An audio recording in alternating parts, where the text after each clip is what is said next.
So I inherited, quote unquote, someone's friend, a very good friend, gave me her Commodore 64 because she was cleaning up the house. She actually gave me two Commodore 64s, and she gave 1541 2 and two 1541s. I don't have the power cords for the 1541, so I didn't test them with the 1542. Shouldn't be flashing, but it loaded BC's Quest for Tires. Two joysticks. I only got one plugged in, and a box of what we used to call CDs, and before that we called floppy disks. So I had to dust off some obscure portions of my memory tech support from way back in the day. And thankfully, this old Toshiba LED is so old that it still has RCA inputs in the back for video 1 and video 2. It also has S-video and HDMI, which is the gambit. I think you can't even get these TVs anymore that have all those various inputs in them. But it has the Chroma Luma, or as they say, P and Y and whatever now. So I was able to use the original Commodore 64 video cable that had the Chroma Luma and audio and plug it into this very, very old LCD. Because I don't have a 1702 kicking around. There is something wrong with the VIC chip, obviously. It's really sad. I might try it because this 64, turned on, but the keyboard commands weren't working and the cursor wasn't flashing. I watched 8-Bit Guy and the other guys on the YouTubes. It's a fix, but you basically need a new chip. So maybe, it's almost cleared up. It's very odd. It's very odd. I might try swapping the VIC chip from here into here and see if I can get this one fully working. But it does work. And so I loaded BC's Quest for Tires. And this is what we used to call fun way back in the day.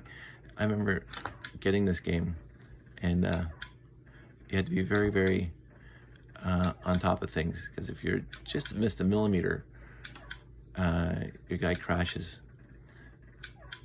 And this is what we used to call video games back in the day. See, like that. So anyway, hey, it almost looked like the VIC chip's cleared up. That's very odd. Maybe it's a TV. I don't know, because it's all gone now. It's working perfect. Let's just see. I'm going to turn off the 64 and turn on the 64 and see if, all those lines went away. Maybe the VIC chip had to warm up. I don't know. But anyway, this is stepping me right back to when I was 14, 15 years old. And I do thank Jeannie for that. What else? Oh yeah, there's my little mini. So it's the first time I've had a 64 and a 64 mini. I bought this thing off Electronics Boutique years ago. It's a little USB powered, I guess it's a complete emulator, and it came with a bunch of games, but you can also download games to this thing. But I will say, turning on the original 64, the bread box version of the 64, which is the only legitimate version of the 64 in the world. You guys can keep your 64Cs. I can't even say that because the 64 had numerous issues with it, including the power supply, which I'm very surprised that one's still working. The power supply would blow up, not catch on fire, although maybe there was a few cases. The 64 power supply was fickle at best. And this is where it started for me doing tech support, because I was taking these things apart back in high school and fixing them and understanding about circuit boards and chips and all that stuff, interrupts and all that stuff. I had, when I first got my secondary 1541, of course you had to take it apart and scratch off the little jumper, because it wasn't like a jumper like they had in the in the PCs. There was actually a circuit board that you could scratch away to make it device 8 and 9. The 1541 2 fixed that, because on the back there's dip switches. And if you were smart, you soldered on a switch, and I think my Uncle Ted did this. You soldered on a switch in the back of a 1541 that would change it between 8 and 9. And there was two of them, so you can go 8, 9, 10, 11. So although I've never ever in my life remember ever using more than 2 drives at a time, the 2 drive issue, like the first PCs, if anybody remembers, usually used to come with 2 drives, and that was it, because you had to load WordPerfect from one and you had your personal files on the other drive. The 1541s, when GEOS came out, which was the first WYSIWYG, as they used to call it, what you see, what you get, operating system for the Commodore 64. And it came with a Word editor and a publisher and all the other stuff, like Excel, except pre-Excel. GEOS, the Graphic Environment Operating System. That's when I needed the 2 drives, and I actually had a 1581 at the time after a while, because I found the floppy disks, the 5¼ floppy disks were too small to hold everything I wanted to hold, so I bought a 1581. Which was a 3¼ which I think doubled or quadrupled the size of files you could save, because I was doing lots of desktop publishing back in the day. This is going right back down memory lane. I just absolutely adored this era of my life, hanging around John and all my other friends, Ron, and just doing 64 stuff. I used to do my own programming. I used to, as I say, take these things apart. I soldered on an external keyboard by cutting a hole. this is me. By cutting a hole on the side here and soldering a 25-pin DIN, or as people would say, a parallel. And having an 8-foot ribbon coming off of that 25-pin DIN to a little wooden box that I made, that I basically screwed like when it was just keyboards, because there's like 7 screws holding that into the red box. And I just, and because there was enough wires left over in the 25-pin cable, I also put a joystick interface. So my cable coming back to the 64 would have the 25-pin plug in here, parallel port here, and then a wire going over to the serial port for the joystick. So I could have my keyboard anywhere with me, and the 64 would be sitting way over there on the desk, and I'd be playing video games from the couch, loading things up from the couch. Back in the day, I put so much effort into this 64. I wasn't the smartest. I met some really smart people on the Commodore 64 that knew every bit and byte in there, and all the interrupts and all that other stuff, all the SYS numbers, and they could do a lot more stuff that I couldn't do. I wasn't that, but you know, working with sprites and working with if, thens, and it was really funny because I remember, and this is a complete tangent now, I remember my first couple Commodore games that I programmed myself. My friends bugged me on this because I was Spore Attack and some other, I've tried to make some Enterprise Star Trek 3-dimensional games where the Enterprise had to fly through a 3-dimensional minefield or asteroid belt. So you had 2 view screens, the top view and the side view, and then you had to use your joystick to maneuver in 3 dimensions by using a 2D rendering on 2 different screens. And I found out very quickly, again, the Beginner's Guide to the Commodore 64, and also the big, huge book, the Commodore 64 User Manual, which is just so well read in my house. I don't even think I have it anymore, but man, that thing got well used. But anyway, the joystick. There are basically 4 buttons in here, plus 1 for a fire button. So if you press down, if you peeked at a location on the 64 memory, I can't remember what it was, it would tell you that, yeah, you're in the down position, and then the up position, and the right and left position. If you go on an angle, both those buttons will be pressed, and you can just hear them both being pressed. And that would send a different number, which was an additive of those 2 buttons. And so instead of having, if I remember this, instead of having 8 if-then statements, basically, you know, if this number is showing up, then move the Enterprise down. If this number's on there, move the Enterprise up, left and right. And then if this number's on there, go on an angle this way, and if this number's on there, go on an angle that way.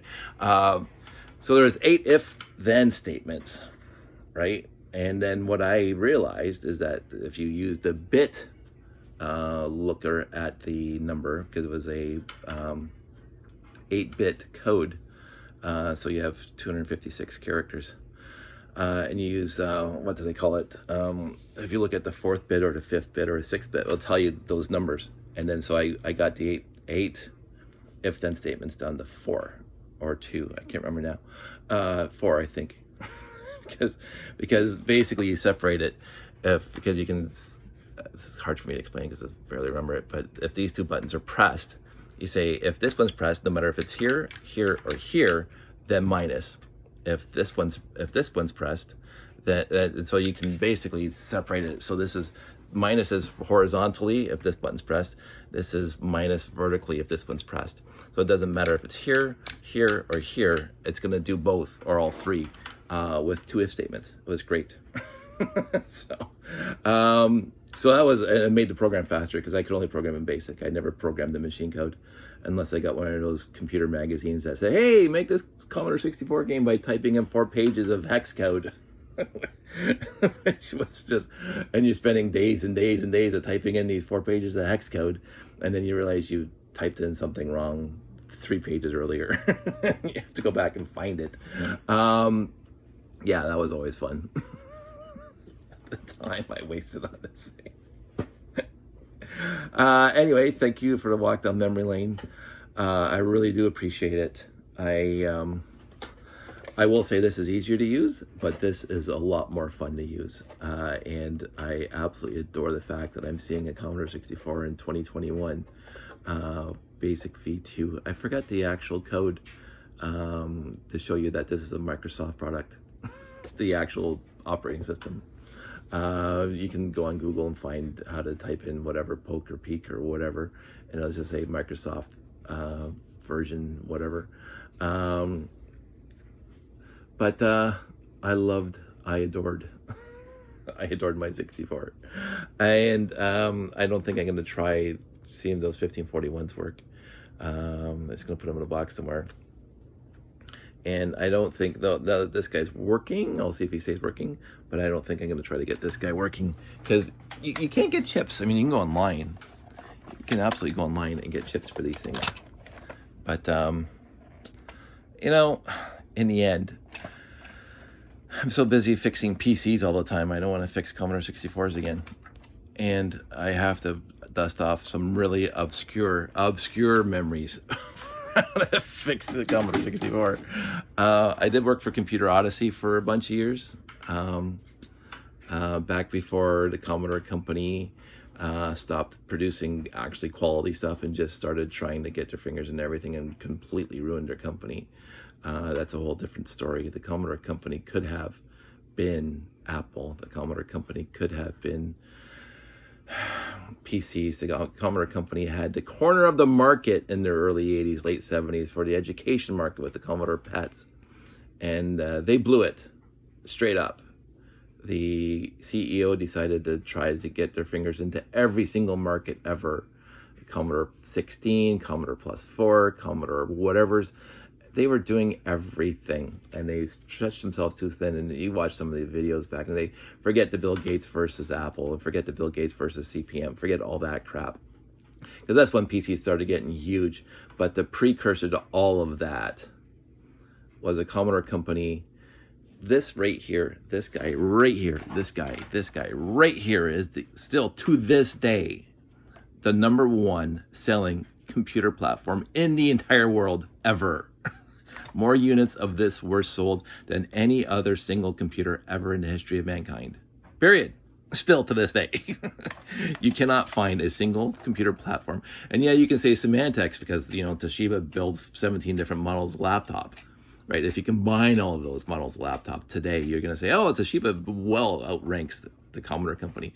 The Commodore 64 is the single most sold specific unit of computer in the history of mankind. Period. More than Apples, more than PCs, more than anything else. And they had it. They had the corner of the market. The home market was right here back in the day when geeks like me were just buying these things and getting other people who are non-geeks.